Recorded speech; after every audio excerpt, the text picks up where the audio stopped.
Soekarno, yang dikenal sebagai Bapak Proklamasi Indonesia, memiliki banyak kisah heroik selama masa hidupnya.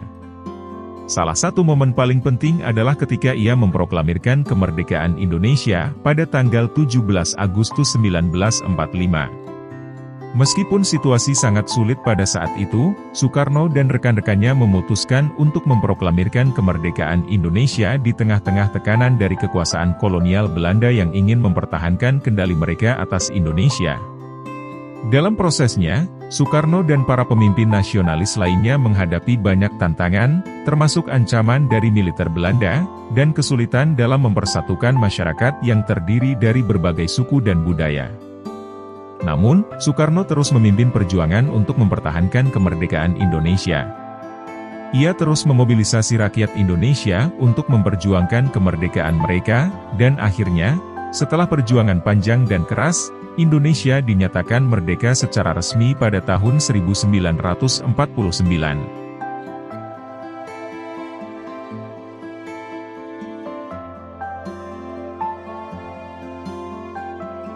Aku tidak mengatakan bahwa aku menciptakan Pancasila. Apa yang kukerjakan hanyalah menggali jauh ke dalam bumi kami, tradisi-tradisi kami sendiri, dan aku menemukan 5 butir mutiara yang indah. Aku ini bukan apa-apa kalau tanpa rakyat. Aku besar karena rakyat, berjuang karena rakyat, dan aku penyambung lidah rakyat.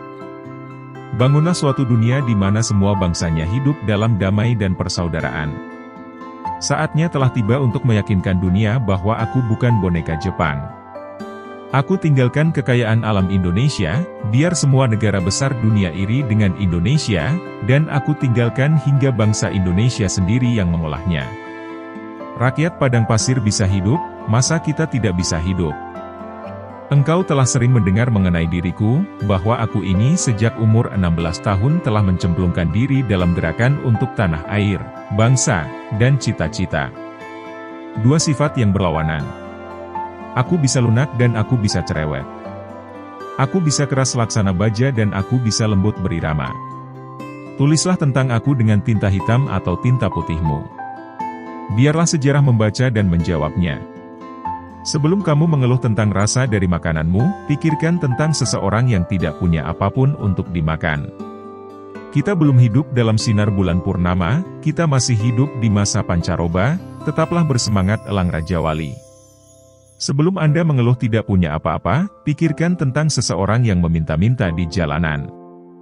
Jika kita mempunyai keinginan yang kuat dari dalam hati, maka seluruh alam semesta akan bahu-membahu mewujudkannya.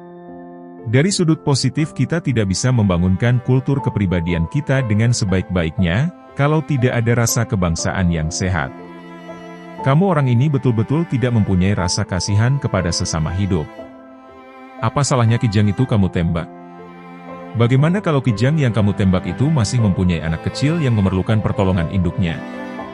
Apakah kamu orang di sini kekurangan makan? Bangsa yang terdiri dari kaum buruh belaka dan menjadi buruh antara bangsa-bangsa. Tuan-tuan hakim itu bukan nyaman. Tidaklah karenanya wajib tiap-tiap nasional mencegah keadaan itu dengan seberat-beratnya. Hanya bangsa yang berani mengambil nasib dalam tangan sendiri, akan dapat berdiri dengan kuat. Kalau kita tidak bisa menyelenggarakan sandang, pangan, di tanah air yang kaya ini, maka sebenarnya kita sendiri yang tolol, kita sendiri yang maha tolol. Janganlah melihat ke masa depan dengan mata buta. Masa yang lampau adalah berguna sekali untuk menjadi kaca bengala daripada masa yang akan datang. Orang tidak bisa mengabdi kepada Tuhan dengan tidak mengabdi kepada sesama manusia. Tuhan bersemayam di gubuknya si miskin. Hidup bukanlah tentang aku bisa saja, namun tentang aku mencoba. Jangan pikirkan tentang kegagalan, itu adalah pelajaran. Bangsa adalah segerombolan manusia yang keras, ia punya keinginan bersatu dan mempunyai persamaan watak yang berdiam di atas satu geopolitik yang nyata, satu persatuan. Bunga mawar tidak mempropagandakan harum semerbaknya, dengan sendirinya harum semerbaknya itu tersebar di sekelilingnya. Jangan kamu pernah merasakan bahwa cinta yang kamu rasakan itu membuatmu derita, sungguh Tuhan memberikan cinta dalam hatimu adalah anugerah, dan itu harus kamu syukuri. Berikan aku 10 pemuda, akan kugoncangkan dunia. Kita bangsa besar, kita bukan bangsa tempe. Kita tidak akan mengemis, kita tidak akan minta-minta, apalagi jika bantuan-bantuan itu diembel-embeli dengan syarat ini syarat itu. Lebih baik makan gaplek tetapi merdeka, daripada makan bestik tapi budak. Berilah aku 1.000.000 orang tua, maka aku akan sanggup memindahkan Gunung Merapi dari tempatnya, dan berilah aku 10 pemuda yang bersemangat besar, niscaya aku akan sanggup menggemparkan dunia. Bangsa yang tidak percaya kepada kekuatan dirinya sebagai suatu bangsa, tidak dapat berdiri sebagai suatu bangsa yang merdeka. Kalau pemuda sudah berumur 21-22 tahun sama sekali tidak berjuang, tak bercita-cita, tak bergiat untuk tanah air dan bangsa, pemuda begini baiknya digunduli saja. Apa yang sudah disepakati secara politik, jangan pernah diperdebatkan secara estetis. Laki-laki dan perempuan adalah sebagai dua sayapnya seekor burung.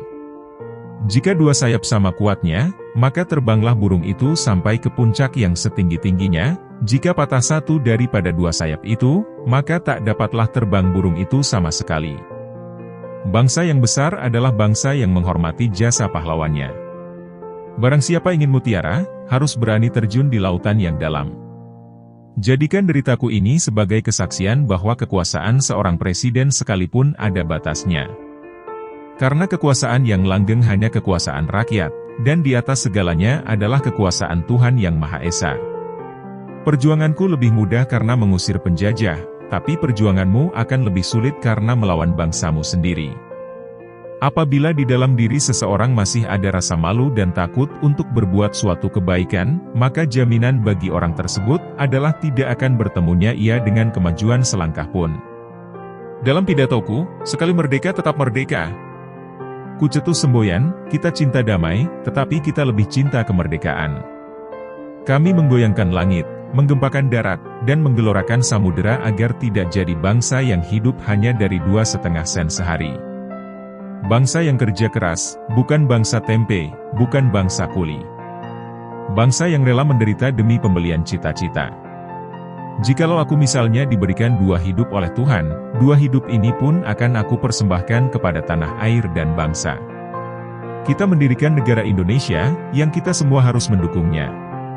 Semua buat semua, bukan Kristen buat Indonesia, bukan golongan Islam buat Indonesia, bukan Hadiko Esoemo buat Indonesia, bukan Van Eck buat Indonesia, bukan Niti Semito yang kaya buat Indonesia, tetapi Indonesia buat Indonesia, semua buat semua. Hanya bangsa yang berani mengambil nasib dalam tangan sendiri, akan dapat berdiri dengan kuat. Aku lebih suka lukisan samudra yang gelombangnya menggebu-gebu daripada lukisan sawah yang adem ayem tentram. Berpedomanlah pada harapan dan ketetapan hati. Berpedomanlah pada cita-cita, berpedomanlah pada impian dan angan-angan. Jangan sekali-sekali meninggalkan sejarah. Saya katakan bahwa cita-cita kita dengan keadilan sosial adalah satu masyarakat yang adil dan makmur dengan menggunakan alat-alat industri, alat-alat teknologi yang sangat modern. Asal tidak dikuasai oleh sistem kapitalisme.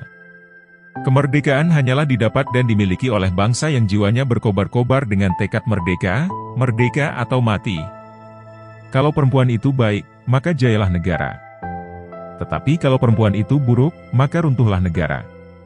Entah bagaimana tercapainya persatuan itu, entah bagaimana rupanya persatuan itu, akan tetapi kapal yang membawa kita ke Indonesia merdeka itulah kapal persatuan adanya. 1000 orang tua bisa bermimpi, 1 orang pemuda bisa mengubah dunia. Pemilihan umum jangan menjadi tempat pertempuran. Perjuangan kepartaian yang dapat memecah persatuan bangsa Indonesia. Negeri ini, Republik Indonesia, bukanlah milik suatu golongan, bukan milik suatu agama, bukan milik suatu kelompok etnis, bukan juga milik suatu adat istiadat tertentu, tapi milik kita semua dari Sabang sampai Merauke.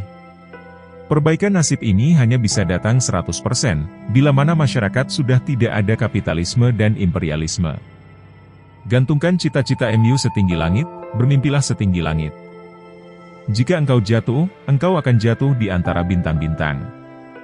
Belajar tanpa berpikir itu tidaklah berguna, tapi berpikir tanpa belajar itu sangatlah berbahaya. Jika kita memiliki keinginan yang kuat dari dalam hati, maka seluruh alam semesta akan bahu-membahu mewujudkannya. Itulah konsep nasionalisme yang didirikan Indonesia. Bukan orang Jawa, bukan orang Sumatera, bukan orang Kalimantan, Sulawesi, Bali atau lainnya, tapi orang Indonesia, yang bersama-sama menjadi fondasi satu kesatuan nasional.